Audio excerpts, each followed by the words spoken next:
The friend in my adversity I shall always cherish most. I can better trust those who have helped to relieve the gloom of my dark hours than those who are so ready to enjoy with me the sunshine of my prosperity. I only knew what was in my mind, and I wished to express it clearly. In every battle there comes a time when both sides consider themselves beaten. Then he who continues the attack wins. There are but few important events in the affairs of men brought about by their own choice. I have never advocated war except as a means of peace. There never was a time when, in my opinion, some way could not be found to prevent the drawing of the sword.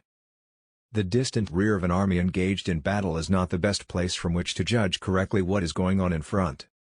No other terms than unconditional and immediate surrender. I propose to move immediately upon your works. The most confident critics are generally those who know the least about the matter criticized. To maintain peace in the future it is necessary to be prepared for war. Two commanders on the same field are always one too many. The fact is I think I am a verb instead of a personal pronoun.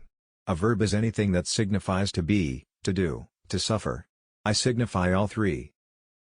Nothing could be more dishonorable than to accept high rank and command in war and then betray the trust. I thought how little interest the men before me had in the results of the war, and how little knowledge they had of what it was all about.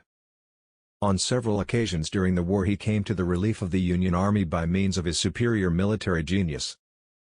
The Mississippi was now in our possession from its source to its mouth, except in the immediate front of Vicksburg and of Port Hudson. The problem for us was to move forward to a decisive victory, or our cause was lost. In May, 1860, removed to Galena, Illinois, and took a clerkship in my father's store.